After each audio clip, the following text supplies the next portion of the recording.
All right, take it away. Okay, well, welcome everybody to the series of Zoom's Options of Building Your Business Outside of Social Media. And we have a series of different topics that we're going to talk about. And tonight's topic is about working health professional conventions. And we have a seasoned expert that's going to share his thoughts, his insights on how to do it. And Presidential Director Dr. Mark Nelson has worked many events. I've worked a lot of events with you, Mark, and you've really grown a very large business by leveraging the success of these events. And I know you have a lot of things to share tonight, so I'm looking forward to hearing with it. I also know that you have a guest with you tonight, Global Director Janet Blum. So this is going to be pretty exciting. So Mark, take it away. Hey, thank you, Dominic, and thank you, Rita, most of all for doing this series, if you will, of building your business, outside of social media. And as important as social media is, there are many other ways we can also build our business that are pretty powerful. So I do claim to be seasoned, but I'm not sure I'm an expert, but that's okay. So there, I'm gonna ask Janet to come on in a few minutes. She's a global director, is doing amazing things in RD, Janet Blum. But before I do, I just wanted to share a few perspectives. And one is that, health professional events can be very exciting and can obviously help your business and help you reach a lot of people. And there can be big events and small events. And one thing we want to do no matter what is do some research and find out if the events are worth our while, because it can incur some expense, obviously, especially the larger events where people may have to pay over $2,000 for a booth, for example. So you're going to want to get a team together. You're going to want to work with your mentorship team, because you may have people who are directly on your team who have done events and can guide you and help you, and you may not. So it's really important to reach upstairs, if you will, and ask your leaders, do you know of anyone who'd be interested in doing this event with me? And really learning from them. There needs to be at least one executive director, by the way, to do a booth and an event. And so researching the events are important, because sometimes they look really good, but they may be comprised of people mostly who actually, you can just tell from where they are, may not be really interested in our offering.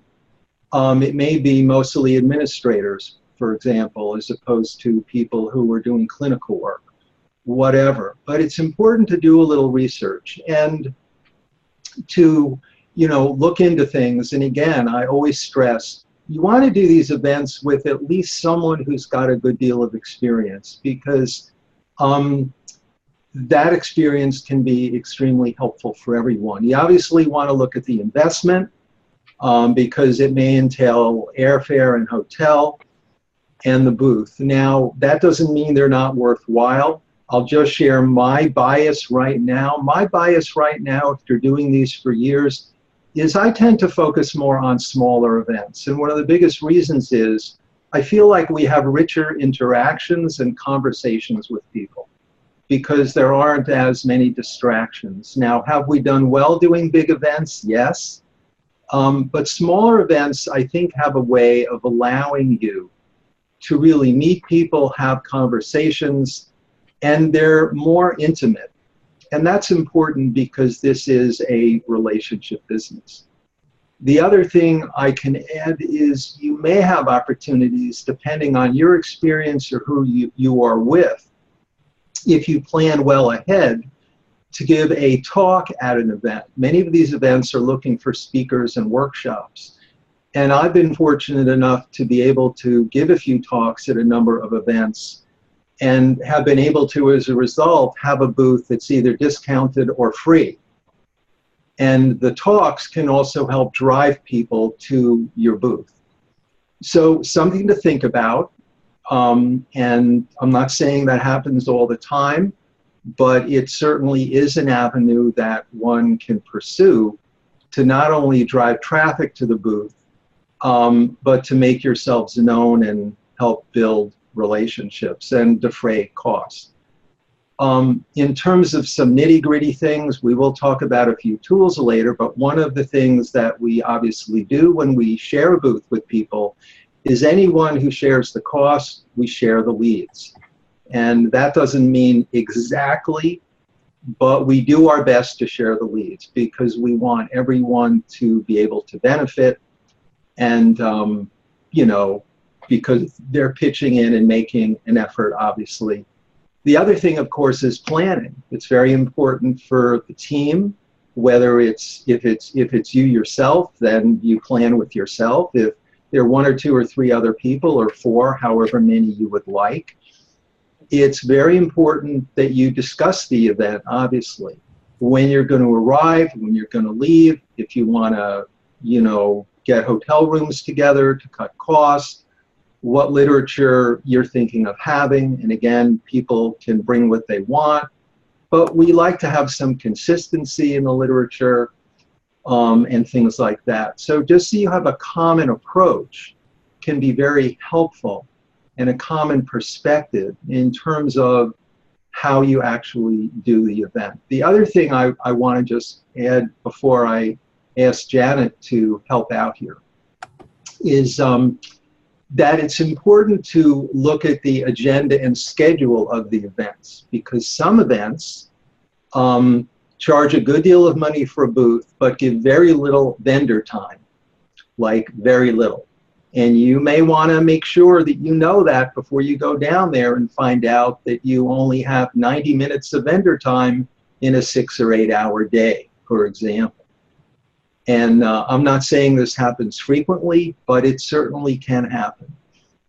And just to be aware of that, because your time with people is really the only time you have when you're there to interact with them, have conversations, learn about them, and be able to share our offering. So having said that, I did a wonderful event recently with Global Director Janet Blum and RD, and she's amazing. She's building a vibrant, exciting business and is amazing as a health coach, as a healthcare professional, as a human being. And I asked her to come on tonight, and she is here, of course, and share some of her perspectives and takeaways from the recent event that we did.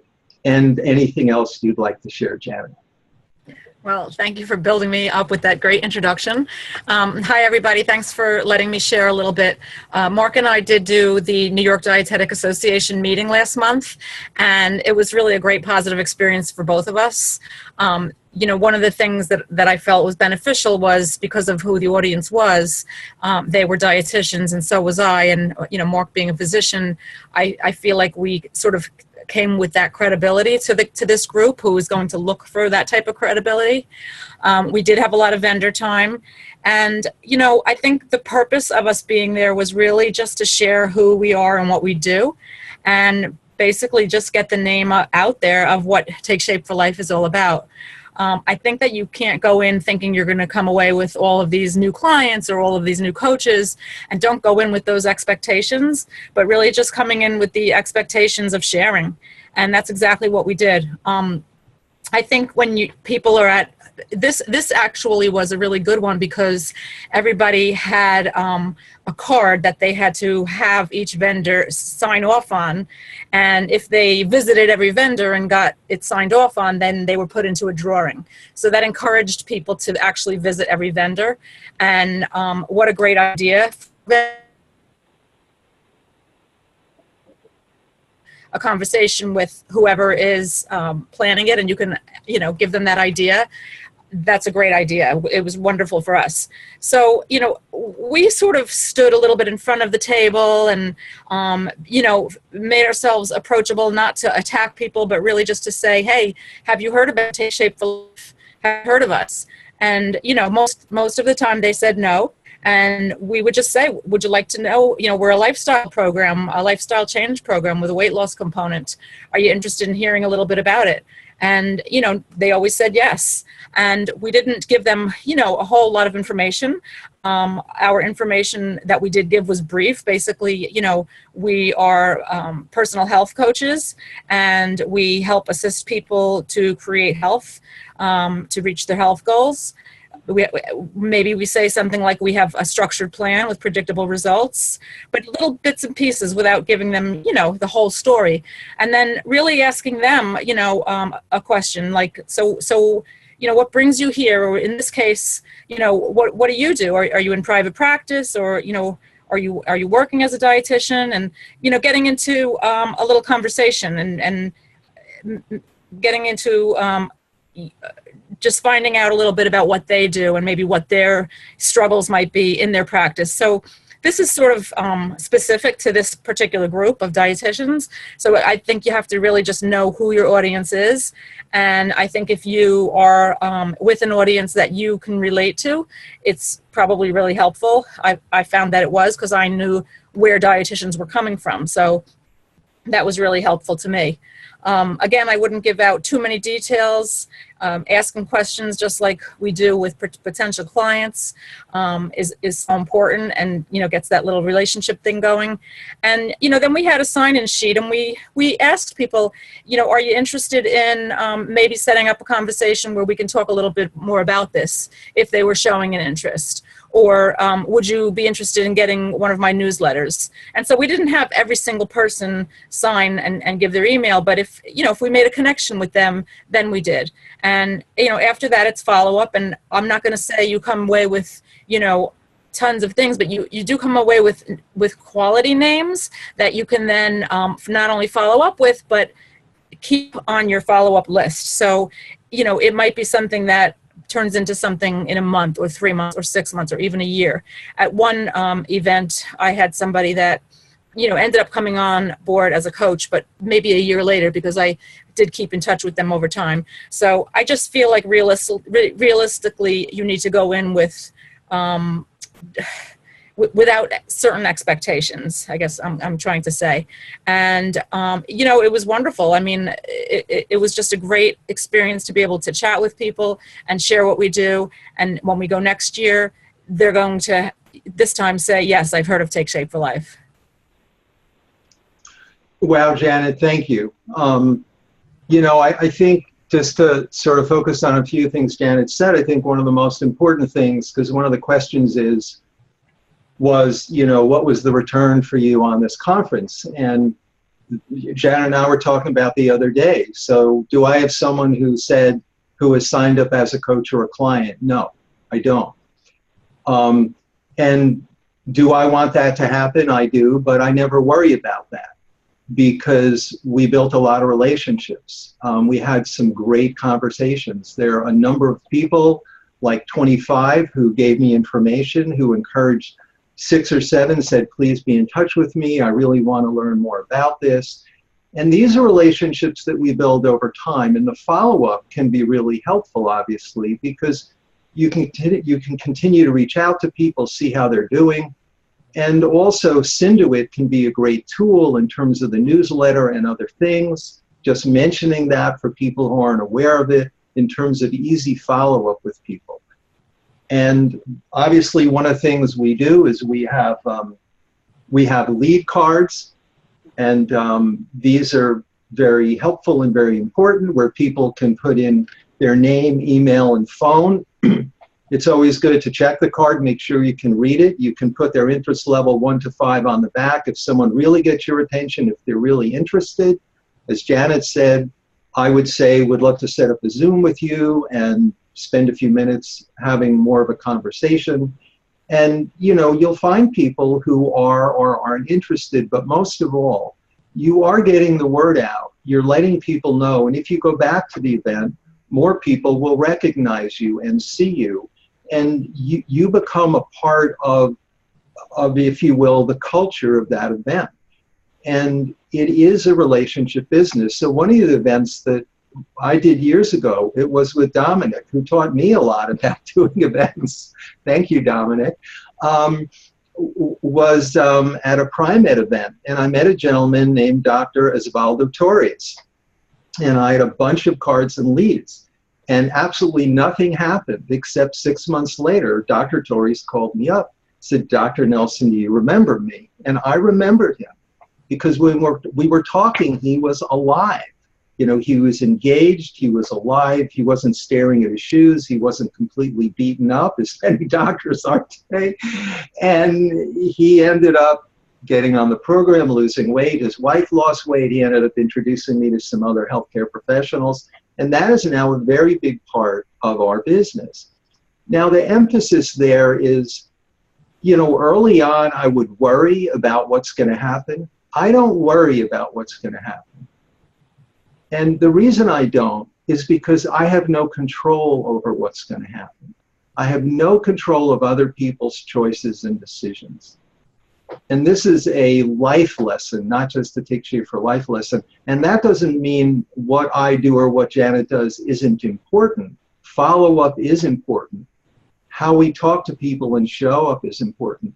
But everybody is in the flow of their life. So don't think because they don't call you up the next day or answer your email or whatever, that they're never going to be interested. It may be 6 months. It may be a year. It may be 2 years.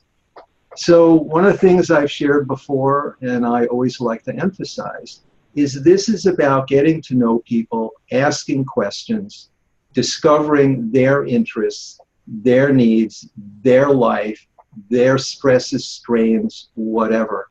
Having conversations, being there with them, and really allowing the time for those relationships to mature and to grow. Janet, you wanted to say? I just wanted to pop in with that. Of course. One of the things that I find helpful, since a lot of these people are going to be people that you're going to follow up with over time, I took very clear notes about the person, notes that would remind me who they were, even if it was something like, you know, it looks like somebody I know, you know, like I would say, looks like so-and-so, and, you know, kind of like, this is what we talked about, and just something to jog my memory, because if I just come away with names and emails and phone numbers, it's going to be nothing to me. But this way, when I follow up, it could be personal, and I could say, hey, I met you at this, and, you know, remember we talked about blah, and I thought maybe I'd follow up because you said that maybe in August would be a better time to speak to you. So I would definitely recommend keeping notes on each person that you have a conversation with, so that you can remember something personal. So when,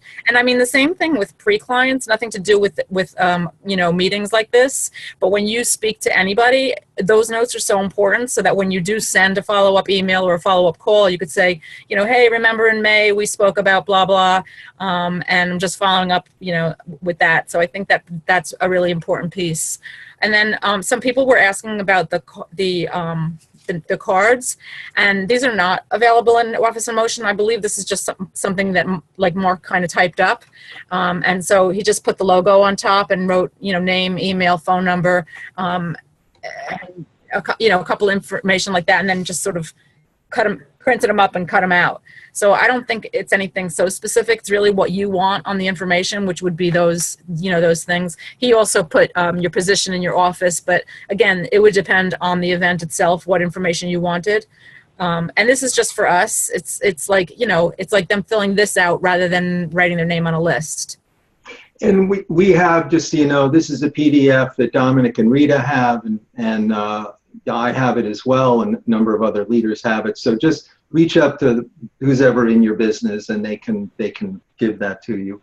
I just wanted to answer some of the questions. So there's a question about, do only health professionals do health professional events? And the answer is hopefully not, right? The whole point is for other people to be able to learn this terrain and this skill set. However, it's extremely important, I believe, to have a health professional with you, unless you have someone who has such breadth and depth of experience like Dominic and Rita. They could go to any health professional event and do exceedingly well because they have spent their years in Take Shape for Life working in this field.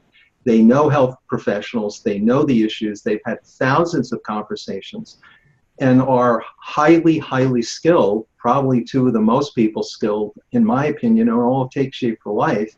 And that includes me and Margaret, as skilled as we are. So, you know, other than working with someone like that, I think it's very important to have at least one health professional at the booth who can help edify you if you're not a health professional and other people at the booth. And they can also help in terms of perhaps questions and conversations about managed care, ICD codes, the changes in medicine, all this nonsense that is crushing most health professionals today. So, and it's also good because if health professionals see another health professional, they're like, that immediately yields more credibility to everyone who's there. So I would, again, and a lot of this is reaching up to your mentorship team and seeing what kind of team you can put together that you feel will be best for the event. Another thing that may sometimes attract people is a raffle. Now, more and more events are really directing attendees to the booths where you check something or sign something and they get a prize, but not all of them. And that's something you can find out when you register for the event or before you do. And, you know, again, that's something you want to make sure you organize, that people are registered, you get name tags, that the name tags reflect what you want. Find out if it's just the booth, if there are chairs, if you need carpeting. Again, these are all the details and minutia, but it's terribly important. Planning ahead is everything. But if they don't incentivize attendees to go to booths, and often they do, but if they don't, you can always have a raffle. And obviously it can be something relevant to what we do. It could be Dr. A's book, it could be a Fitbit, something like that. And say, we have a free raffle, and you can have a sign on the table that says that, win a free Fitbit. And that can be fun and exciting. And so people then come to the booth, by the way, have you heard about Take Shape for Life? Are you interested in a comprehensive health and wellness program and practice, business opportunity, what have you? Let me just step back a bit as well, because you will meet people at these events who may initially have no interest in being a health coach or ever have interest in being a coach, but they'll want to get healthy, and or they'll want to end up referring people to you based on their experience or seeing you're being able to help their patients. So just in terms of managing expectations, it's really any relationship that you can build with the individuals you meet can and usually will over time bear some fruit. And again, it may take months to mature. So just to be clear, I don't call people up every day for 5 days after an event. Most people don't like that. They feel harassed and chased. I never do that, ever. I may call them once, and I will put them on, you know, I use Synduit now, but I'll put them on a newsletter, or every now and then share some information relevant to their life and their world. But I would, those of us who have been around the block, highly recommend that we manage our expectations, that we are fully present for them, if you will, how we can serve them, and not be chasing people or calling people up repeatedly, because no one likes that. You wouldn't like it, I wouldn't like it, and I think most of the coaches we work with don't do that. But in case you were thinking that might work, it does not work. I have a tidbit to share that's just kind of funny. I have a new dietitian that's starting, and she happens to be working for another dietitian. But the funny thing is, she says, well, yeah, I know about the Habits of Health. I'm like, well, how do you know about it? She goes, I have the book. I have the Habits of Health and a workbook. And I'm like, oh, where'd you get it? And she goes, I think I won it from a raffle some years ago. And so she must have been at one of these events and won Dr. A's Habits of Health, you know, the Habits of Health system at a raffle. She didn't remember really when or where, but she had read it and she had really liked it. And she had said at the time, gee, if I'm ever in private practice, I would really like to, you know, be able to utilize this program. And then, you know, along night comes. So it was just kind of crazy. And so, you know, here it is. This is what she wanted a raffle years ago. And look, you know, look what it did. So I just thought that was kind of cool. Yeah. Thank you, Janet. So there are a lot of great questions. So one question is, local events or national, how to decide?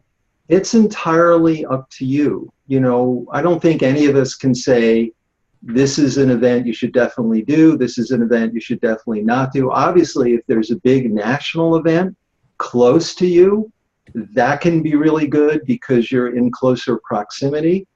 You know, there are times I've flown across the country for a big event. Where do you find about events? By meeting people, talking to people, you know, going online. Think about it. I don't care who you are. You could be a doctor, a chiropractor, an RD, a physical therapist, a plumber, a roofer, a real estate agent. Everyone has events, everyone of some kind. And on that level, this is just about getting out there. Could be health fairs, could be chamber of commerce, could be whatever, and living your life out loud, letting people know who you are and what you do.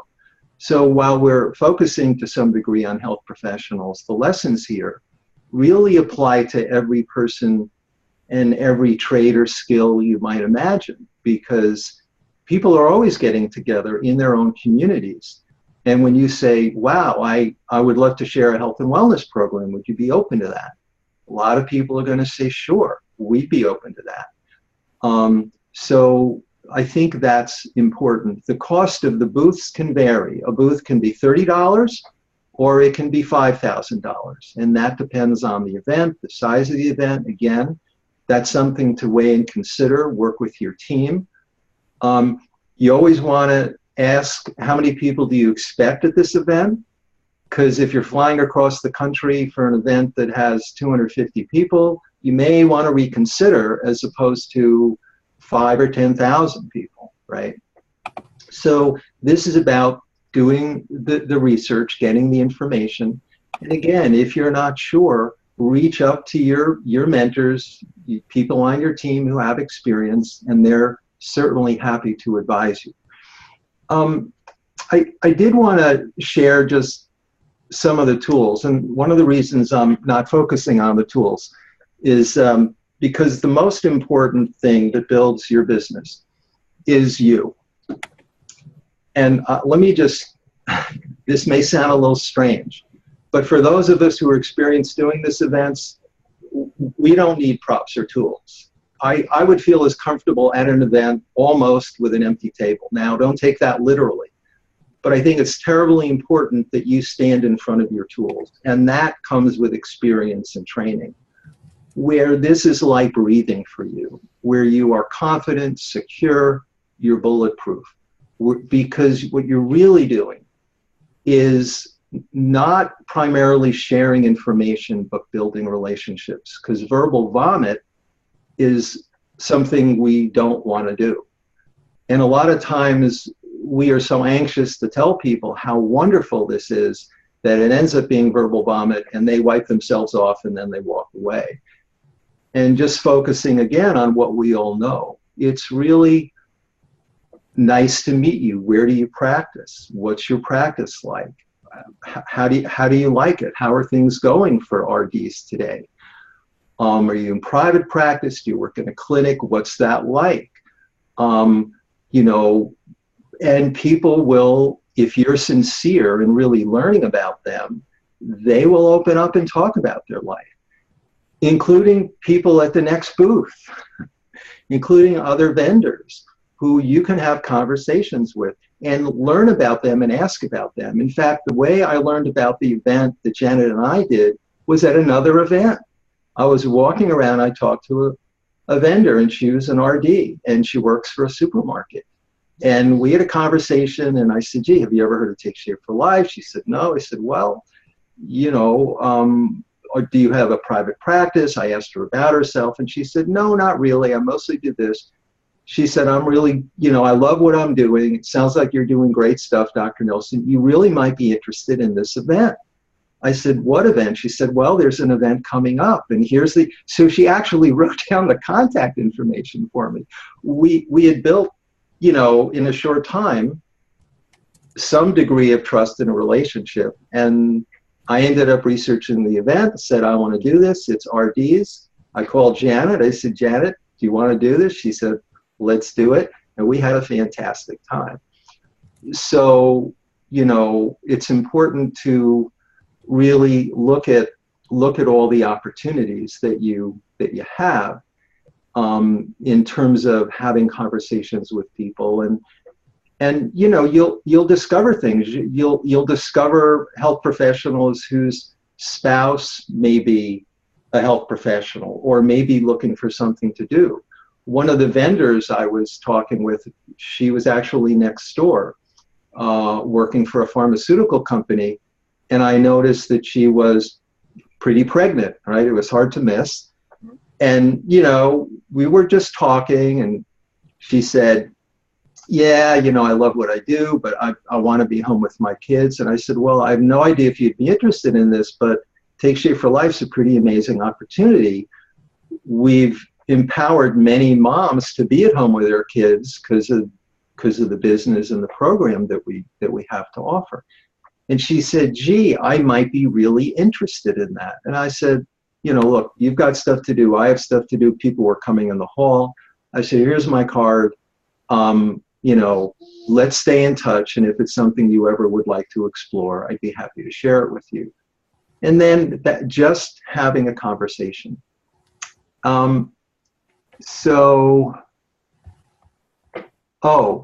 yeah, thank you, Margaret. So Margaret's reminding me to share with you, and thank you. It is important to get there early to set up. You always want to look at when the setup is and plan ahead with your team in terms of what people are going to bring. The other thing is, you know, selecting the booth.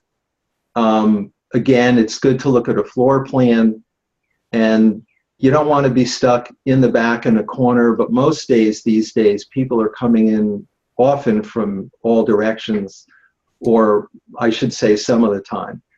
So booth selection and placement can be an issue. Let me just share some of the general tools that we do use, because they certainly can be helpful. I love these plastic holders because they go on a table, they don't block you. It can be before and after pictures, it could be pictures, you know, you obviously want the disclaimer, but I love this kind of thing. And these are easy to bring. You know, you just get a plastic holder and you print stuff out, and you can give people an idea of what the program is. You can put information about health and wellness. You can put some financial information, whatever you're comfortable with. The lead cards we've talked about. I always bring the health assessment forms, and you can print these out. They're online. And/or I'll have big pictures of the Trilogy Wheel. I think the Trilogy Wheel is great. It's a great visual. And, you know, people will say, what's that? And I will say, well, that's our offering. Is there anything here you might be interested in? And it's very interesting because when we frame it that way, that this is our offering, and is there anything here you might be interested in, it's really interesting what people say. In fact, one of the people I met at the event, Janet and I did, said, oh, healthy finances, so you talk about that. I said, well, yeah, we talk about that, you know, and she said, why? I said, well, I'm sure you're aware that financial stress is one of the greatest reasons for disease in America, because it is, right? Physical, mental, and emotional. And she said, yes. I said, and when people are healthier, I didn't say, well, you can become a coach and make a lot of money, right? That's not what I said. What I said was, we know that when people are sick and not healthy, whether we're talking about reduced productivity, absenteeism, presenteeism, workers' comp claims, people are less able to make ends meet. And that is true. We know that. We know that when people are burdened by chronic disease, overweight, and obesity, they have a harder time performing at work and actually doing well, whatever employment they may have, or even getting a job, for example. So that doesn't mean I never share the health coach opportunity, but they're really wonderful ways to position yourself in the Trilogy Wheel, and again, a way to discover what people may be interested in. We obviously have handouts. There are some more doctor-specific materials in the HP kit, and these are in the coach store, most of them.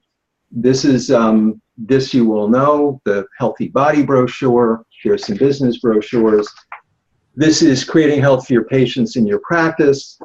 Not a huge amount of detailed information, but it is a nice folder that you can bring. And again, these are in the Health Coach store. You always want to put your card on anything that's on the table, because some people will walk by, take something. You may not have a chance to talk with them.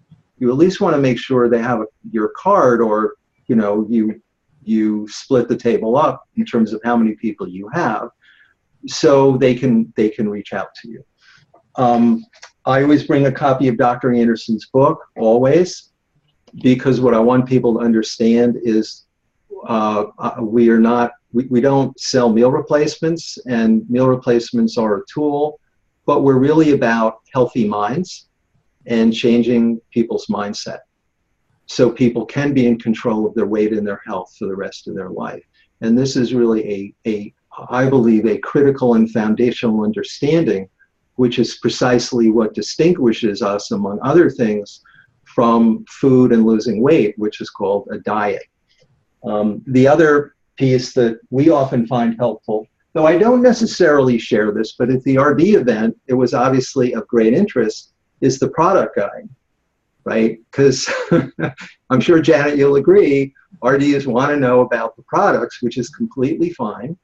And I will bring this to every event, but I won't necessarily put it front and center, because I don't want to make it about the food, right? However, when I know there's an audience that's going to want to know that, I put it front and center. And it's not that I don't think this is a good piece. I think it's a great piece, but I'd rather talk about healthy choices, healthy habits, improving one's health, the possibility of reducing disease burden and medications and such. So, Janet, do you have anything else you'd like to throw in? I think we covered it all. I mean, just in terms of a little bit more about events, I mean, it could even be like a personal trainer event. There's just, when you think about it, doesn't, like Mark said, you don't have to think about just healthcare professionals. There's just so many different groups that have events where they might have something where you can have a booth and share what we do. So thank you, Janet. Yeah, that's very important. I mean, there are many people, as Janet said, in the field of health and wellness who may not be healthcare professionals, but are health and wellness professionals. Personal trainers, athletic trainers, owners of, or Pilates instructors or yoga instructors. Many people who don't necessarily need to lose weight at all. I mean, my kettlebell instructor, his body fat is 6%, right? He does not need to lose weight. He's not a coach, but you never know. But very interested in health and wellness. In fact, he and his significant other came up to me today, and she was talking about soy, and she just discovered how great soy is. And I said, yeah, soy is pretty cool. And we had a 5-minute conversation about that. The other thing is, in terms of what corporate has, there are banners that one can purchase. They're, on the website. Some of them I think are good for an HP event. We're hoping to have better, more relevant banners. Certainly there's some that are very good and powerful. If they say Medifast, my best I don't use those banners. I do not have anything that says Medifast on it. Medifast products are great, but we are not Medifast. We are Take Shape for Life, just to be clear. So I talk about healthy fuelings or portion control meal replacements in terms of verbiage. If they're banners that talk about Take Shape for Life or adding income to your practice or a Healthy America, those may interest you and be helpful. They're obviously before and after banners that can be helpful as well. So there are some tools that can also be of use. I believe there are tablecloths one can purchase. Those, unfortunately, to my knowledge, still mention Medifast. Now, you may be able to get a good seamstress or sewing person to cover that up. But that all I'm saying is that's a rabbit hole people go down, and I don't want them going down a rabbit hole. I want them to hear it from myself or other people at the booth. So Dominic and Rita, I know we've gone over time. I would love it if the two of you chimed in, because I know you have a lot of words of wisdom and experience. Well, we're right at about 39 minutes, but we had a lot of audience interaction, which was really good. And so a lot of people had questions, and you guys covered it all, and you really were very thorough. So I think we're great. No need for me to add anything because I think you guys covered it from soup to nuts. One thing that I do want to mention is that there's in 2 weeks, we're going to have another presentation. It's going to be by Presidential Director Margaret Hartman about home gatherings. So we have this whole series of events, Zooms, scheduled for options to build your business. Again, in 2 weeks, we have one coming up. That would be June 29th, same time, Wednesday at 7:30. So Janet, Mark, everybody. Dominic, can I just add one thing? There's such great questions. So thank you. There's a question about do we do BMI blood pressure screenings? That's of course your choice. My suggestion is not to do blood pressure screenings. Because then you're in a position of having to give perhaps medical advice, and that's not what we do. Leave that to the doctors, okay? Now, there's an Omron little machine you can hold, and you can get % body fat. If you want to do that, fine. Actually, that can be a little intricate. My recommendation is to keep it simple. I think it's much better, as Janet indicated in the chat, thank you, Janet, is to use the BMI charts. In fact, you can get cards that have BMI. So I'm not in favor of measuring things because now you're making it clinical, and not that we don't have clinical relevance to healthcare professionals, but what you really want to do is not measure things, but have conversations with people and get to know them. So I don't recommend doing those things. Very good. All right, Mark. Well, sounds good. I'll let you end the meeting. I know you got it recorded, and then just send that email to Rita and I, and we'll get that posted. Thank you guys for a great presentation. Thank you, everybody. Great job. Thank you. Thank you, See you on the Janet. next one. Thanks.